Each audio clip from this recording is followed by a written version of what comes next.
na naman ang ride natin yan. So ngayong gabi pupunta lang tayo sa ano no, sa Calabanga, sa Hinulit, kasi first Friday of ano ngayon, of June. So naging panata na ng mga rider dito sa Naga City, sa Bicol region, na tuwing first Friday of the month pupunta sila kay Amang Hinulit no, sa Calabanga, sa Santa Salud, Calabanga. So punta tayo doon ngayon. Puntahan lang natin sila Motospeed no, kasi sabay-sabay kami babiyahe papunta doon. So let's go.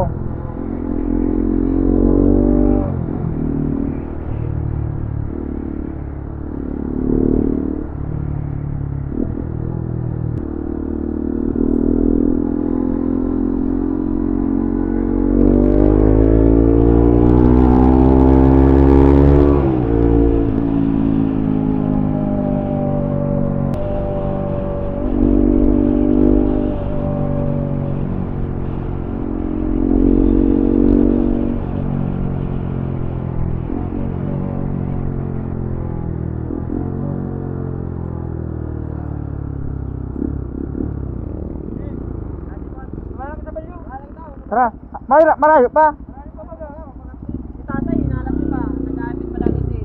Ayo, subago pa man to. Nag-aamit lang isin.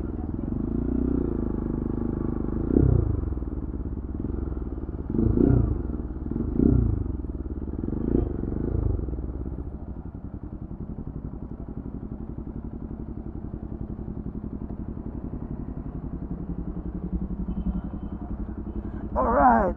So kasama natin yung mga member ng BRCP no. So hinihintay pa namin si Motospeed. So tingnan ko. Si dati ayo. Pakyo ka man. Bore madataw na ugali mo pa di. Iba na.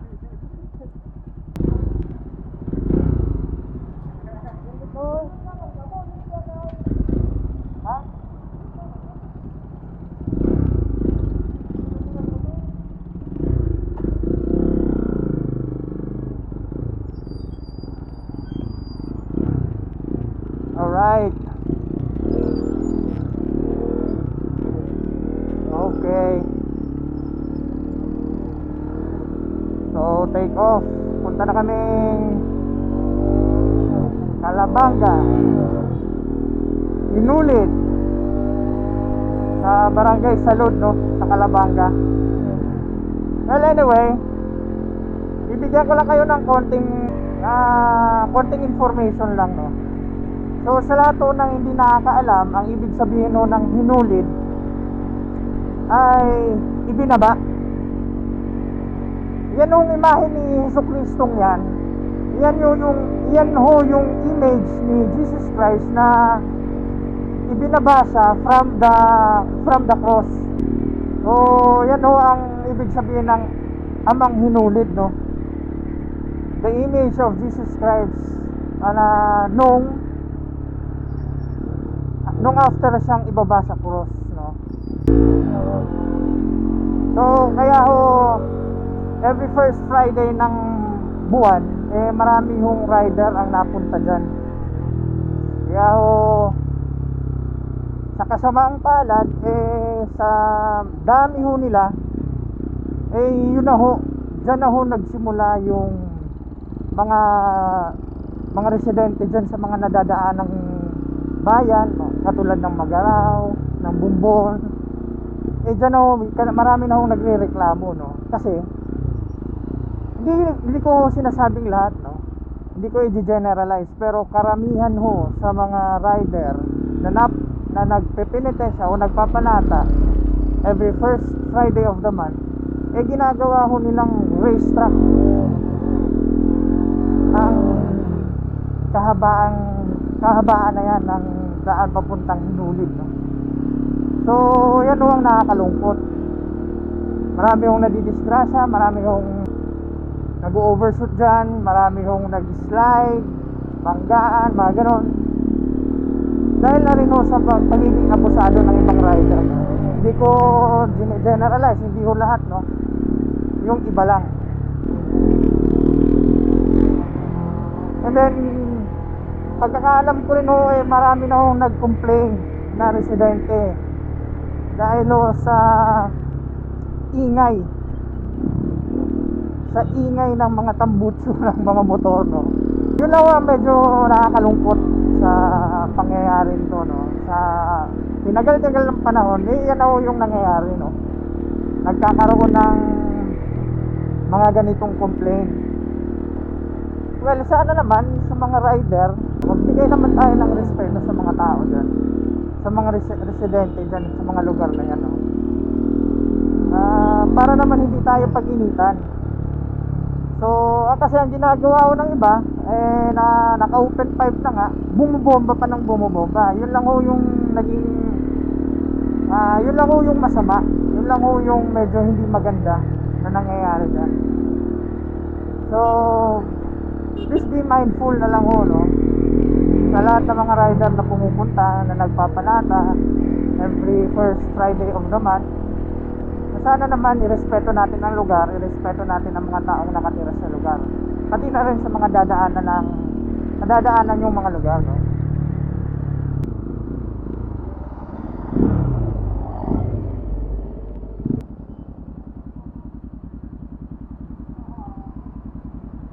Alright, hintayin lang namin yung iba namin kasama.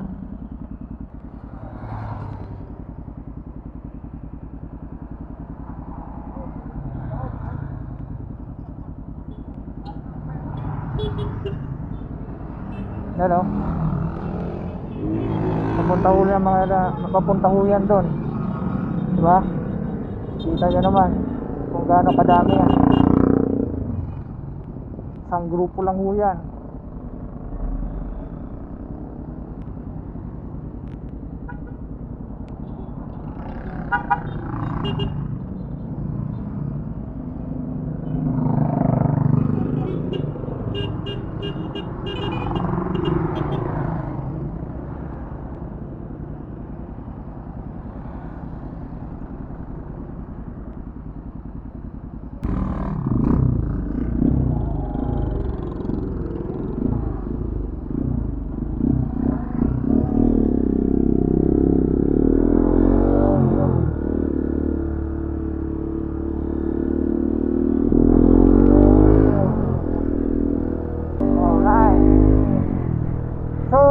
Galing kayong sentro, approximately kung babiyahin nyo to dire-diretso, siguro mga 20 to 25 minutes kung hindi naman kayo masyado nagmamadali, no?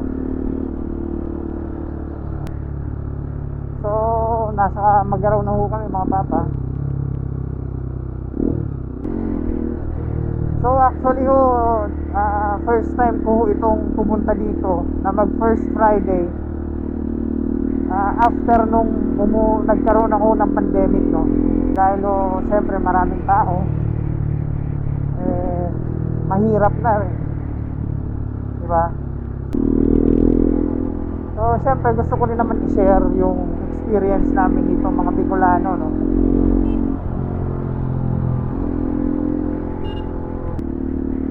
So at least parang na-experience nyo rin naman.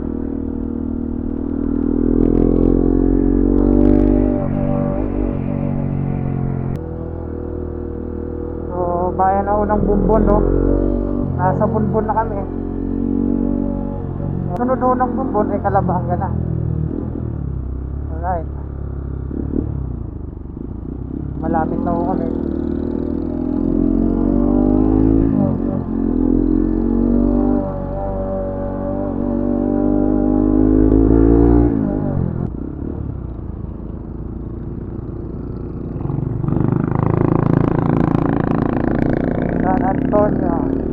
Kalabanga.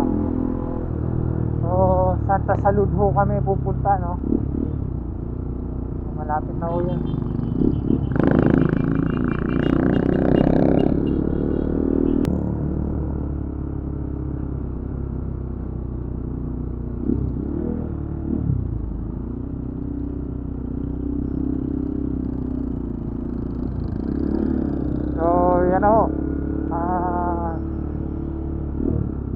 nyo naman, talagang bantay sarado na ho dito para ho maiwasan na rin natin ang gulo, ang ingay, no?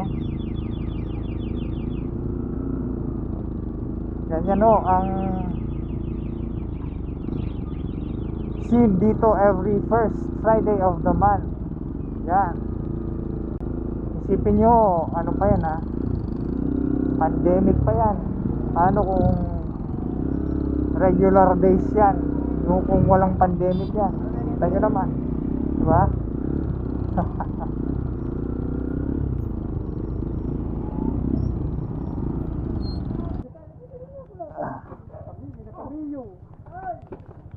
So dati ho nakakapag-park kami doon sa may unahan pa. Pero ngayon, nire-regulate na nila na dito na lang yung ibang motor. Tapos maglalakad kami. Mahaba-habang lakaran to.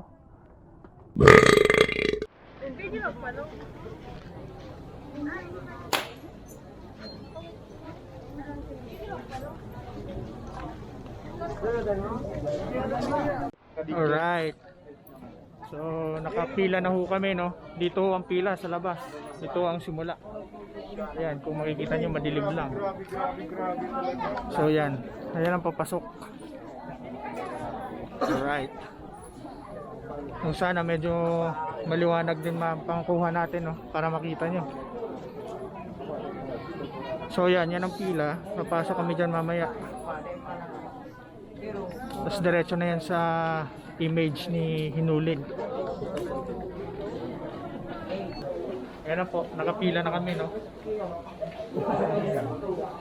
So dito kami sa chapel ng Santa Salud. Isa sa ginawang chapel para nga ilagay itong imahe ni Amang Hinulid, no? So yan, no?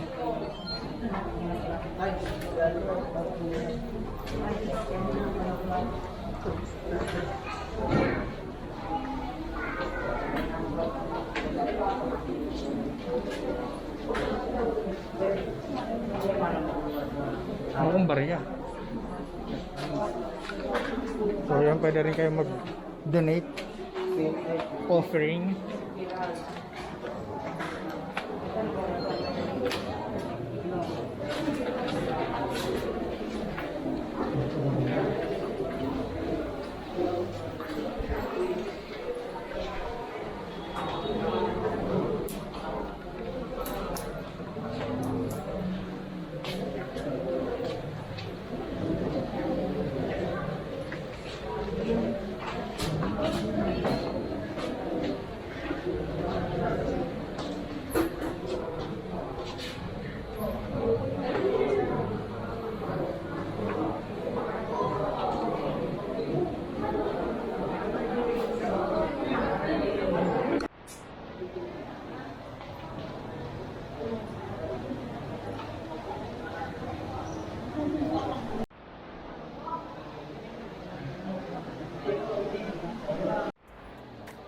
So yan mga papa, no? After namin magdasal, lalabas na rin kami. So actually ganun lang talaga ang sistema dito pag pupunta ka dito every first Friday of the month. Well, wala naman masyadong ginagawa. Magdadasal, pipila ka, magdarasal, tapos uwian na. So well, at least na-experience nyo rin kung paano ang sistema ng first Friday ng mga rider dito sa Bicol. So mahina lang boses natin mga papa kasi para naman hindi tayo masyadong maka-istorbo sa ibang nananalangin dito, no? Alright. So nitong buong grupo ng BRCK, ayun. So sila kasama natin ngayon, si nanay. So siguro after dito tatambay kami, tapos uwian na rin.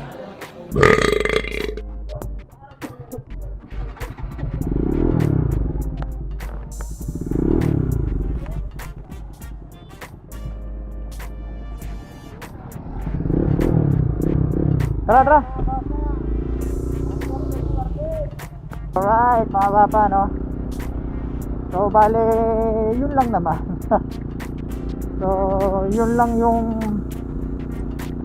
usual na nangyayari kapag first Friday, no? After manalangin, after pumunta dyan, after makita si buong imahe ni Hinulid, aalis na rin naman yung ang grupo, no? Pupunta na kasi saan, tatambay. So, ang iba uuwi. So, basically, that's it, no? That's it, mga papa. So, sana nag-enjoy kayo. Sana may nalaman kayo na konting kaalaman, no? Sa pagdating dito sa mga panata ng mga Bicolano, no? So, yun lang. So, thank you. Don't forget to follow and like my Facebook page, and then share, like, comment and subscribe na lang sa YouTube channel natin, mga papa, no? So that's it. Ride safe. God bless. Peace out, mga papa.